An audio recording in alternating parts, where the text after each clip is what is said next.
Assalamualaikum warahmatullahi wabarakatuh. Halo Sobat Ganto, kembali lagi di podcast Ganto. Berhubung tanggal 10 Oktober diperingati sebagai Hari Kesehatan Mental Sedunia, jadi di podcast kali ini kita bakalan bahas tentang isu kesehatan mental di kalangan mahasiswa.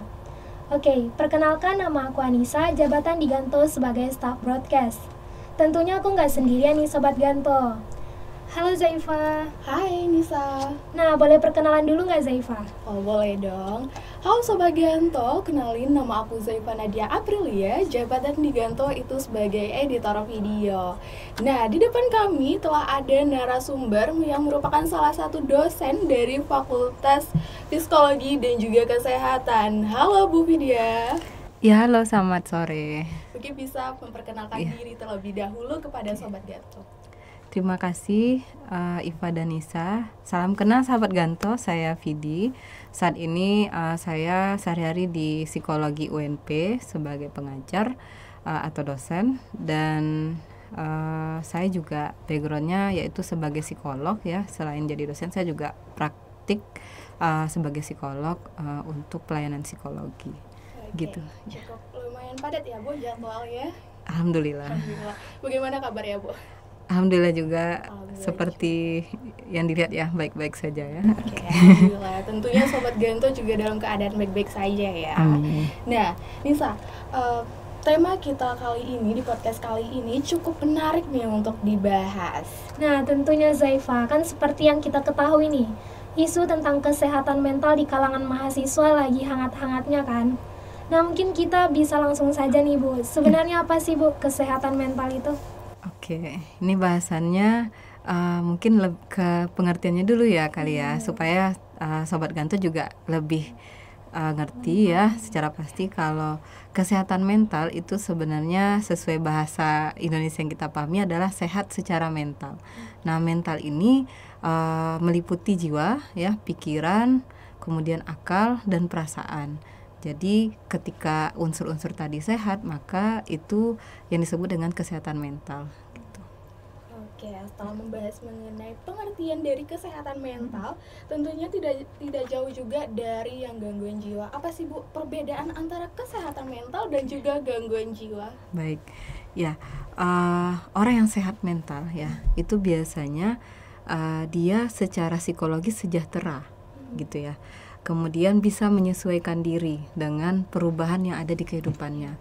Nah, ini juga saya kutip dari Alexander Snyder ya, bahwa orang-orang yang sehat jiwa atau sehat mental, apapun kondisinya ya, dia bisa kemudian mengendalikan diri ya untuk menghadapi perubahan itu. Jadi tidak mengganggu kehidupan sehari-hari ya, dan tetap merasa sejahtera secara psikologis. Nah, sedangkan kalau gangguan jiwa itu kaitannya adalah gangguan terhadap yang tadi, mungkin maladaptif dalam penyesuaian diri ya, kemudian rentan terhadap gangguan-gangguan mental gitu. Nih Bu, kan sekarang nih karena isu kesehatan mental ini lagi hangat-hangatnya, kadang banyak orang yang melakukan self-diagnose, mendiagnosis diri sendiri. Apakah self-diagnose itu boleh Bu? Karena kan seperti yang kita ketahui, kita tuh harus berkonsultasi ke psikiater atau psikolog dulu Bu. Ya, betul sekali ya. Sepertinya teman-teman juga sudah cukup aware ya dengan kesehatan mental. Jadi kalau sekarang sesuai dengan perkembangan zaman ya, teknologi itu sangat mudah memberikan akses informasi kepada siapapun asalkan punya gadget, internetnya memadai, kemudian bisa mengakses apapun informasi termasuk kesehatan mental. Nah, kadang ya beberapa orang yang kemudian merasa ada sesuatu pada dirinya, muncul rasa penasaran. Ya, saya ini sebenarnya kenapa ya? Kok ada yang aneh ya rasanya? Nah, cuman karena sekarang zamannya serba instan, maka orang-orang kemudian menggunakan teknologi untuk menjawab rasa penasarannya. Ya, walaupun sebenarnya ini memang tidak dianjurkan, karena ketika Anda kemudian melakukan googling, searching gitu ya di internet terkait dengan apa yang Anda rasakan, kondisinya, maka Anda akan mendapatkan informasi yang sangat variatif dan itu belum tentu tepat sasaran dengan kondisi yang Anda rasakan. Ya, misal contoh gitu ya, ketika Anda merasa sulit tidur gitu ya, tidak nafsu makan, kemudian cari tuh di Google gitu ya, gangguan ketika sulit tidur dan susah makan. Nah, itu bisa jadi muncul gangguan-gangguan yang kalau kita baca ekstrim sekali. Padahal ternyata gejala-gejala yang dia alami itu kalau misalnya digali secara profesional tidak se-ekstrim dari hasil pencariannya. Sehingga self-diagnosis jika dilakukan akan ada side effect pertama dalam hal kecemasan. Ya, kita tidak tahu itu benar atau tidak ya dengan kondisi yang sebenarnya kita rasakan, tapi ketika kita self-diagnose, kecemasan kita meningkat.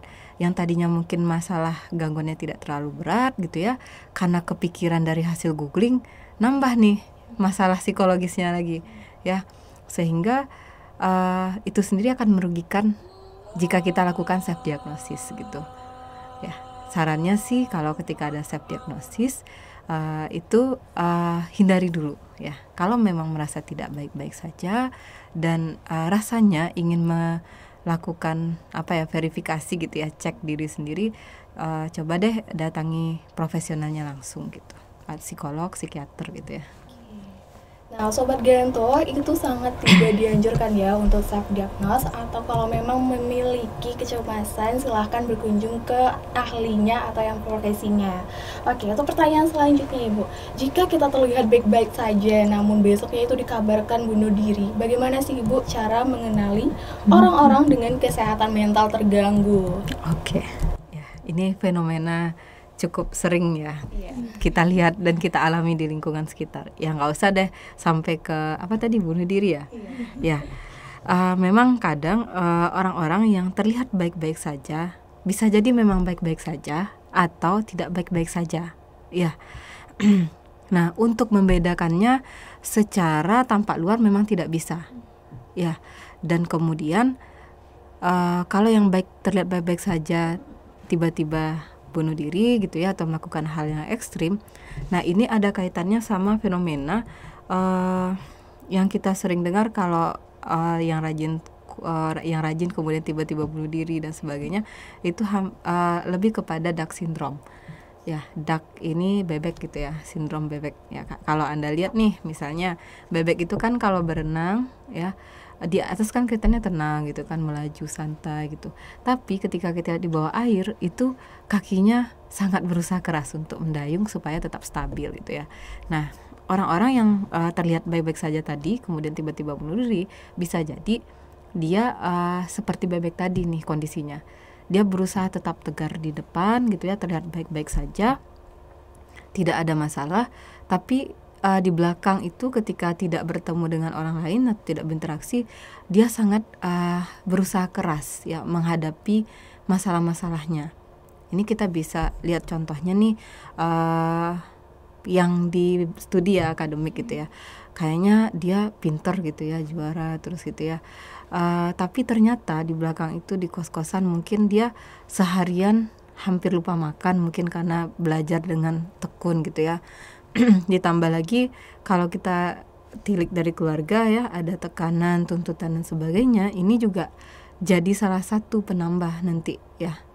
Kemudian akhirnya yang tadinya dia berusaha cool nih, kelihatan cool gitu, sebenarnya adalah untuk menutupi itu tadi. Dia tidak ingin kemudian mengumbar kesulitan atau part-part yang buruk dari hidupnya ya. Dia pengen orang-orang khalayak tahu dia sempurna. Jadi sebenarnya tuh kalau itu tuh kita harus butuh teman cerita ya Bu? Ya, pertama sekali ketika Anda memang merasa sangat butuh bantuan gitu ya, memang tidak ada salahnya kita mengekspresikan diri. Nah, ini permasalahannya ketika Duck syndrome itu ya. Orang-orang Duck syndrome itu biasanya mereka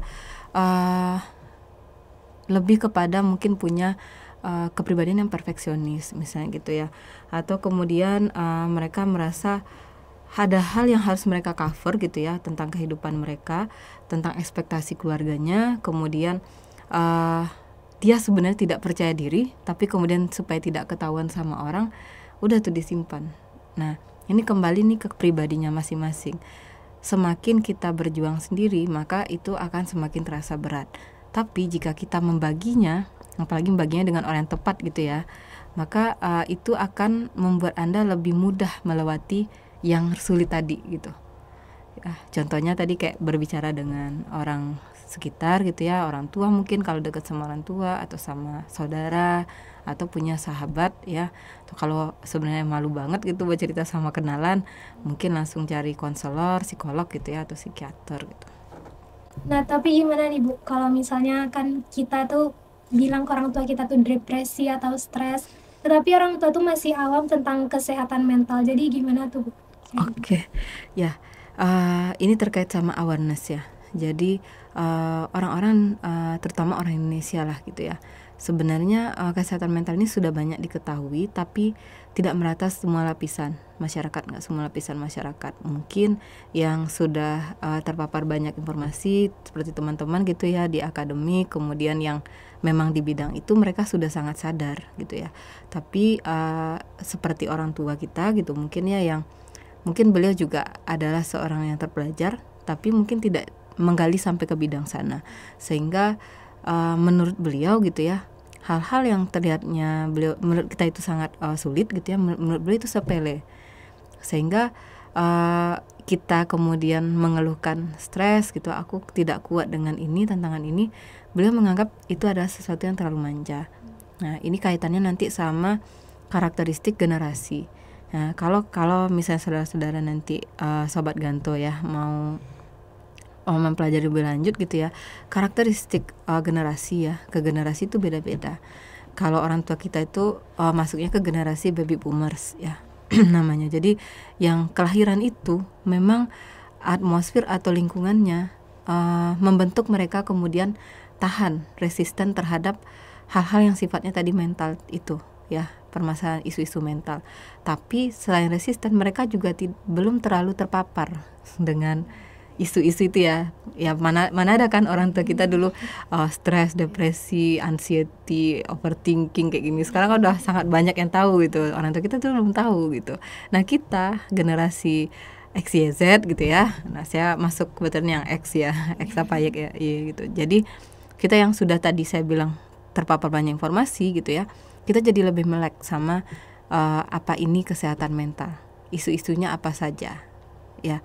Yang dilakukan adalah ketika kondisinya di rumah seperti itu, pertama adalah memberikan penjelasan secara pendekatan personal ya. Kita sebagai anak tentu tahu ya gimana cara ngomong sama orang tua, itu yang pertama. Terus yang kedua bisa dengan memaparkan contoh-contoh berita yang saat ini gitu ya, kan banyak sekali itu ya yang kemudian ditangani oleh profesional, terus kita jelaskan ke orang tua. Nah, ini misalnya masalah yang anak kuliah yang bunuh diri misalnya gitu ya, Bu, misalnya ini terjadi Bu karena adanya ternyata dia ada tekanan. Jadi beritanya yang dilihatin supaya beliau kemudian mendapatkan referensi yang valid. Karena kalau kita aja ngomong dikirain nanti pembelaan diri ya. Tapi kalau kita lihatin berita kemudian ada pakarnya yang ngomong seperti itu, maka beliau kemudian paham. Tapi paparkan juga isu-isu kesehatan mental lainnya, misalnya kayak yang kemudian tadi bunuh diri karena masalah pribadi gitu ya, atau kalau kita lihat sekarang kekerasan seksual dan sebagainya. Itu kita paparkan semua isu-isu supaya beliau kemudian akhirnya mulai sadar nih, oh ya ternyata sekarang di sekitar kita seperti ini kondisinya gitu. Barulah nanti mulai masuk ke tujuan utama tadi, menyampaikan kondisi Anda. Tapi saya kasih catatan ya, kalau Anda merasa stres, kemudian Anda bilang ke orang tua Anda stres, pastikan itu bukan self diagnosis dulu. Ya, karena takaran Anda ketika bilang itu sulit, ya, bisa jadi itu belum sulit. Ya, makanya saya tadi sarankan ketika memang kondisinya kurang oke, kan di sini banyak sekali ya layanan-layanan psikologi yang terbuka untuk mahasiswa. Itu bisa mungkin didata yang sana dulu. Boleh jadi bahan nanti ke orang tua. Aku kemarin konsul ke sini, hasilnya begini, kayak gitu. Iya, sebenarnya ada juga yang menyebabkan orang tua kurang melek akan informasi Benar. mengenai kesehatan mental ya Bu ya, karena Benar. perbedaan generasi tadi. Nah, setelah menyinggung mengenai stres, mungkin kita bisa masuk dulu ke penjelasan apa itu stres dan juga cara mengatasinya agar Sobat Ganto dapat mengatasi ataupun mengelola stresnya ya Bu ya. Oke. Ini bahasan yang agak serius nih. Udah masuk ke istilah psikologi ya, stres. Nah, saya terima kasih banget nih dikasih kesempatan ya, sekaligus ini jadi media edukasi ya tentang psikologi. Stres ya itu tidak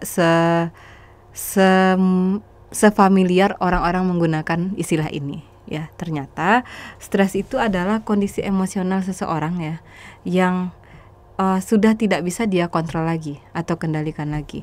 Nah, emosinya terkait apa? Terkait tekanan. Ya.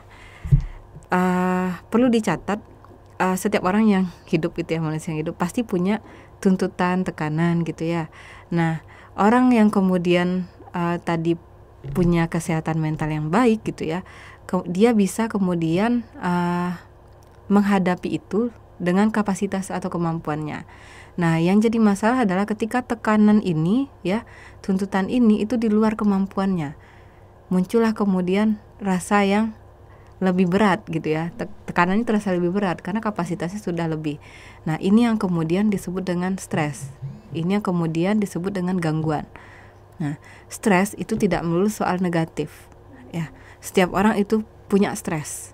Nah, stres itu juga akan membantu seseorang ya jika bisa mengelolanya dengan baik. Tapi kalau orang yang tidak punya stres itu juga jadi masalah.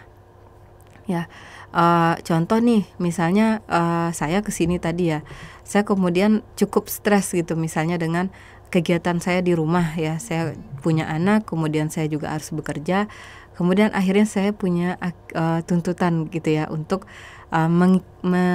mewadahi semua ini gitu. Nah, kalau misalnya saya nggak ada stres, saya kemudian tidak ada rasa untuk bertanggung jawab ya, untuk kemudian berusaha memenuhi ini. Akhirnya terlalu santai.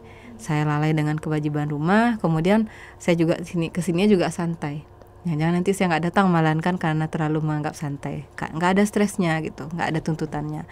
Tapi kalau misalnya itu saya kemudian bawa berlebihan, sebaliknya gitu ya, belum masuk ke ruang podcast saya kemudian ada kepikiran gitu ya, nanti jadi apa enggak, selesai enggak ya gitu. Nah, ini juga akan jadi gangguan. Jadi nggak ada pun masalah, terlalu ada pun juga bermasalah gitu. Ya. Nah, jadi gimana nih Bu cara mengatasi, kan stres tuh kan ada juga yang stres karena mungkin masa lalunya nih Bu, kayak dia dulu kayak korban bullying atau korban broken home. Jadi gimana nih Bu cara mengatasinya nih? Ya, ini kaitannya ke sebuah fenomena lagi nih ya. Nah, kita tarik dulu dari stres tadi. Stres tadi kata saya bilang kalau dikelola dengan baik itu akan menguntungkan gitu ya. Nah, cara mengolah stres itu ada dua prinsipnya. Ini dari Lazarus ya, kalau saya kutipnya dari Lazarus. Ada stres yang bisa diselesaikan dengan cara coping problem. Jadi menyelesaikan masalahnya dulu. Ada yang dengan coping emosional, menenangkan dulu perasaan-perasaan yang tidak nyaman akibat stres tadi. Nah, kalau broken home ini beda lagi ya, maksudnya lingkupnya sudah beda lagi. Memang nanti di dalam suatu kondisi seseorang mengalami broken home gitu ya, apa sih tadi, bullying ya, bullying itu memang nanti akan ada stres, jelas, karena kan bisa jadi broken home atau bullying yang dialaminya itu di luar kapasitasnya. Nah, cuman yang jadi pertanyaan, ketika seseorang stres, jadi stres ini ada karena stimulus ya, ada karena kondisi traumatis tertentu. Nah, kalau misalnya kayak broken home dan bullying tadi adalah pengalaman traumatis gitu ya, tidak menyenangkan, kemudian timbullah stres yang dilakukan oleh korban gitu ya, ketika memang mengalami ini adalah, yang pertama, kalau memang merasa ketika di kondisi broken home ini memiliki dampak yang negatif terhadap diri sendiri gitu ya, negatif dalam artian tadi penyesuaiannya terganggu gitu ya, maladjustment, terus kemudian tidak sejahtera secara psikologis gitu ya, tidak merasa tentram, tidak merasa tenang, maka pada saat itu sebaiknya langsung mendatangi profesional untuk mendapatkan pertolongan pertamanya. Jadi untuk apa pertolongannya? Misal nih yang mengalami broken home adalah remaja gitu ya. Nah, manusia itu setiap tahap perkembangan itu ada tugasnya. Nah, remaja ini ketika mengalami itu, dia kan lagi ngalamin tugas perkembangan juga nih secara psikologis. Tapi karena kejadian ini bisa jadi tugas perkembangannya nggak selesai, ya terhambat atau sebagainya. Contoh kalau anak remaja tugas perkembangannya mengenal lawan jenis gitu ya, kemudian mencari jati diri gitu ya. Tapi karena kepikiran nih dengan pengalaman di rumah yang sudah broken home, tentu akan ada pengaruh. Bisa jadi dia kemudian tidak ada waktu ya, semangat untuk kemudian mencari jati diri gitu ya, atau mencoba mengenal lawan jenis, akhirnya terhambat. Masuk ke fase berikutnya, dewasa, tahapan itu kalau tidak diselesaikan akan mengganggu tahapan dewasa awal. Jadi dewasa awal kita tahu ya, kalau misalnya sudah mapan dan sebagainya, tentu kita akan mencoba menjalin hubungan dengan lawan jenis gitu ya.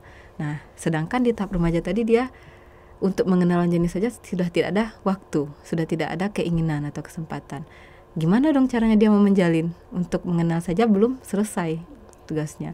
Nah, untuk itu kalau memang ada hal-hal terkait kehidupan sehari-harinya yang tadi ya, misalnya gitu si remaja ini, dan dia merasa butuh bantuan, segeralah datang langsung.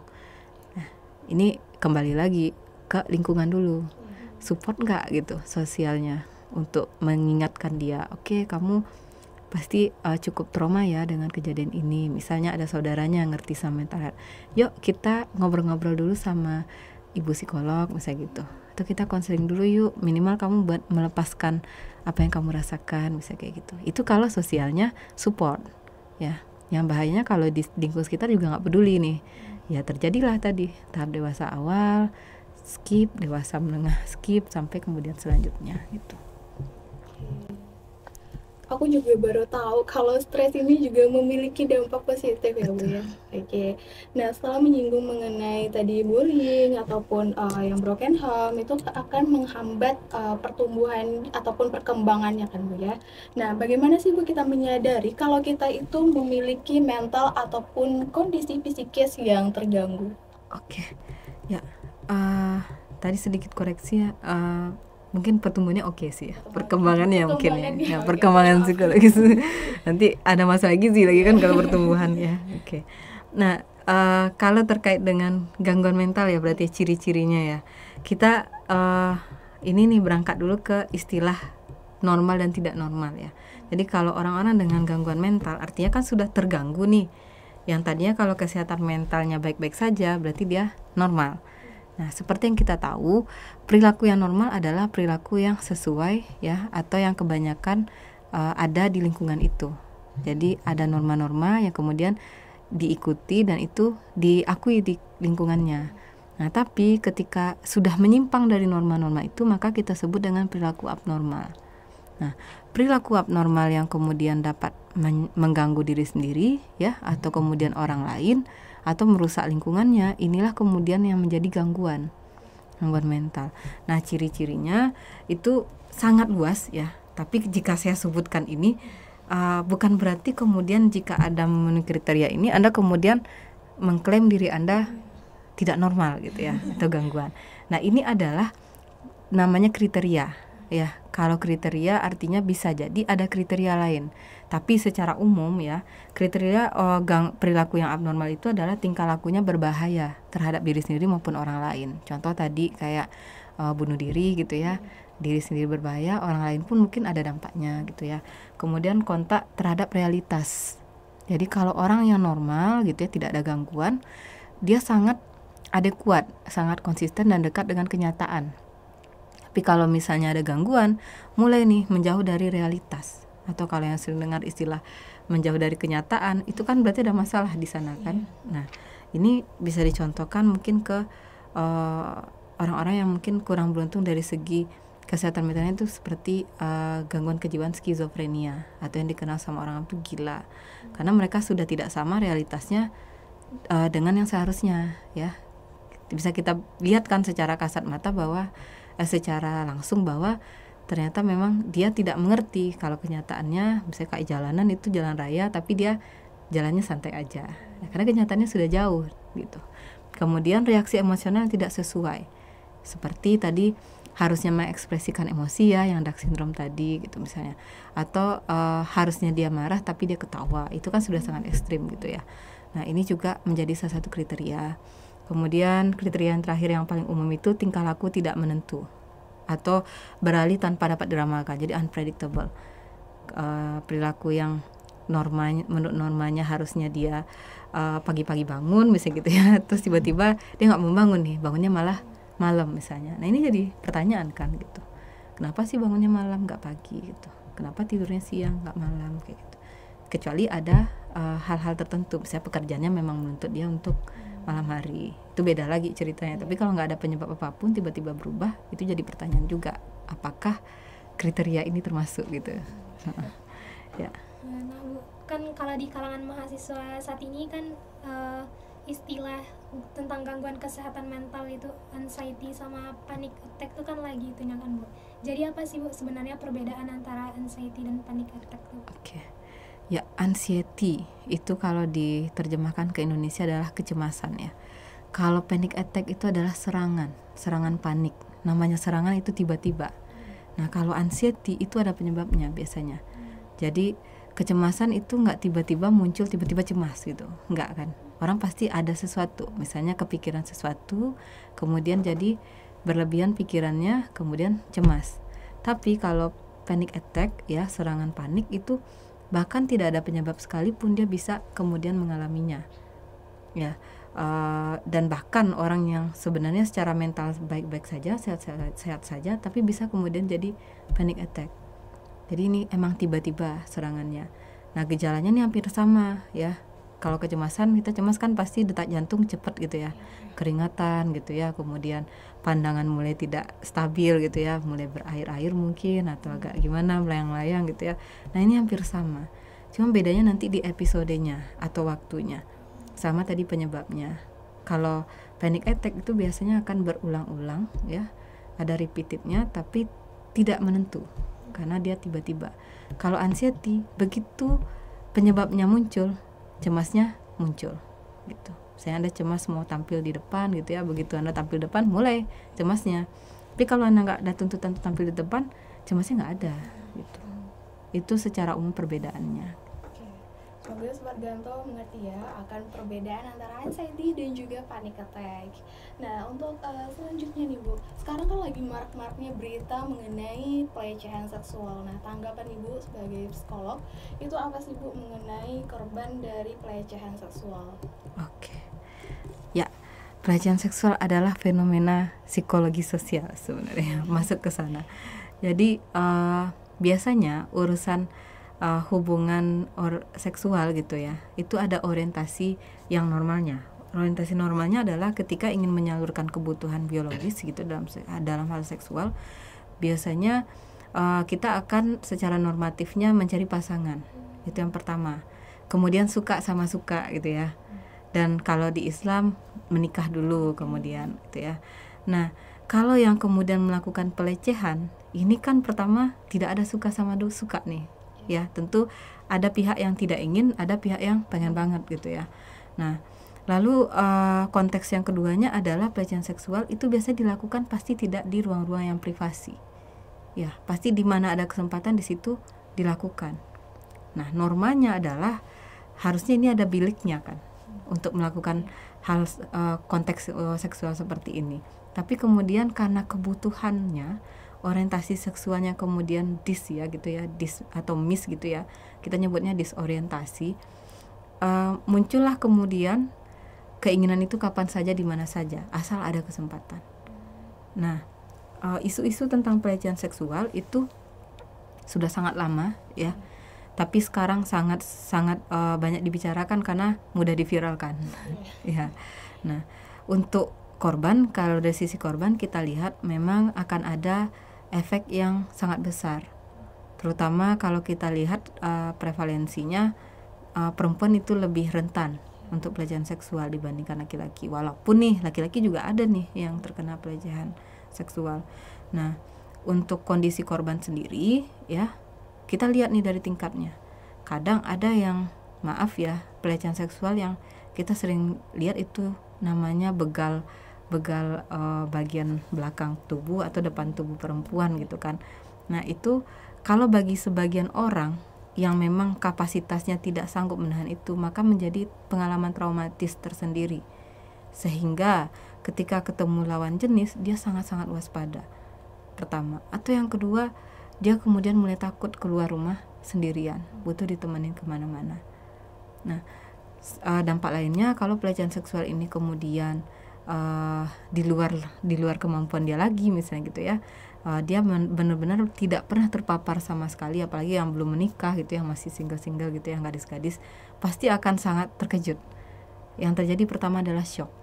Sering tuh ya kita lihat korban begal itu sampai nggak bisa teriak karena mereka udah freeze duluan ketika itu terjadi, sebab shocknya mulai muncul.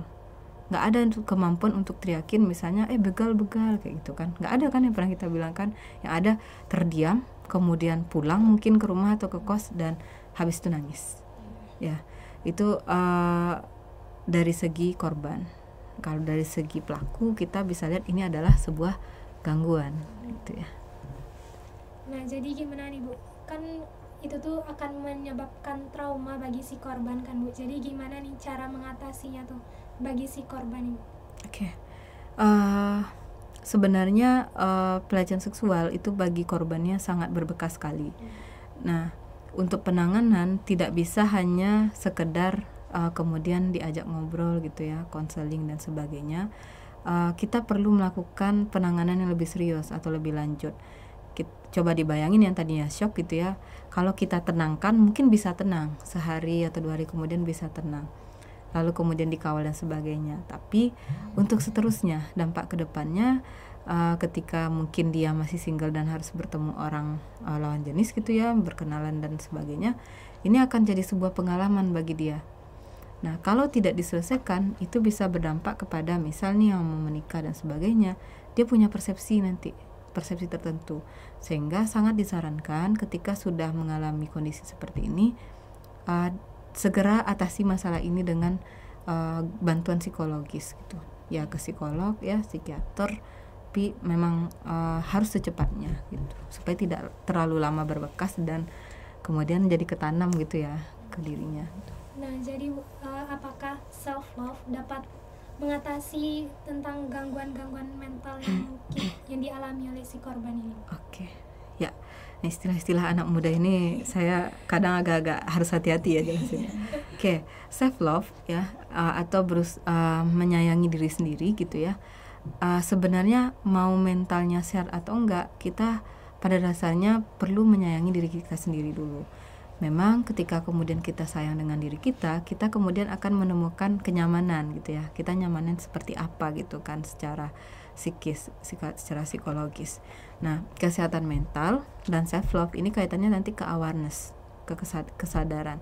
Ketika Anda sudah sadar dengan kesehatan mental ini penting buat kehidupan, maka Anda akan mencoba pertama sekali bagaimana diri Anda baik gitu ya, menyayanginya, kemudian merawat diri Anda baik secara fisik maupun mental, dan kemudian berlanjut kepada treatment lain terkait kesehatan mental gitu, sehingga kemudian tidak mudah gampang tergoyah ya dengan perubahan hidup ya, tetap bisa menyesuaikan diri dan menjalani aktivitas seperti biasa gitu.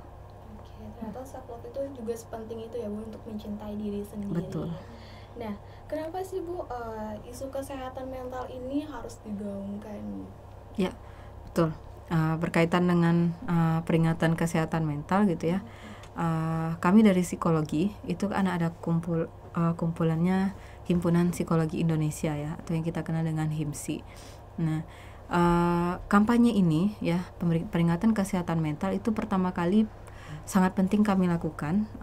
Pertama untuk mengedukasi masyarakat dulu bahwa ternyata selain unsur fisik ya, unsur mental itu juga menjadi bagian dari diri kita. Ya, kalau bahasa nasionalnya kan jiwa yang sehat gitu ya, badan yang kuat gitu kan. Ini semua menjadi satu kesatuan. Jadi jika kita benar-benar ingin utuh, maka fisik dan mental ini perlu menjadi perhatian yang sama gitu. Nah, mungkin terakhir nih Bu, gimana nih Bu tips dari Bu tentang menjaga kesehatan mental di kalangan mahasiswa? Oke. Ya, terkhusus ya bagi mahasiswa tercinta ya, terutama yang di UNP gitu ya. Untuk mental yang sedang merasa kurang baik-baik saja gitu ya, atau merasa tidak nyaman, saya kemudian merekomendasikan untuk segera mencari pertolongan. Jangan membiarkan diri Anda terlarut ke dalam lingkaran itu. Nah, untuk yang kemudian mentalnya baik-baik saja dan kemudian ingin selalu baik-baik saja, maka selalulah memperhatikan diri sendiri. Tadi mungkin bisa melalui self love gitu ya, atau banyak-banyak kemudian menambah pengetahuan ya, supaya lebih sadar dengan kesehatan mental. Nah, mungkin itu sih Bu. Kalau dari Zaifa ada tambahan nggak, Zaifa? Oke, kalau dari aku ini nggak ada tambahan karena pemaparan Ibu mengenai kesehatan mental itu saya sebagai mahasiswa yang mungkin masih awam terhadap kesehatan mental itu terbuka gitu Bu. Alhamdulillah. Nah, mungkin terima kasih ya Bu karena telah menjadi pengisi dalam podcast kali ini. Sama-sama, terima kasih juga ya teman-teman dan sahabat Ganto sudah memberikan kesempatan dan juga mau kemudian mendengarkan tentang kesehatan mental ini ya. Oke, semoga ini menjadi edukasi bagi Sobat Ganto dimanapun karena kesehatan mental itu sangat penting ya Bu ya. Oke. Nah, mungkin segitu dulu ya Sahabat Ganto. Sekian podcast kali ini, sampai bertemu di podcast-podcast selanjutnya. Assalamualaikum warahmatullahi wabarakatuh. Waalaikumsalam warahmatullahi wabarakatuh.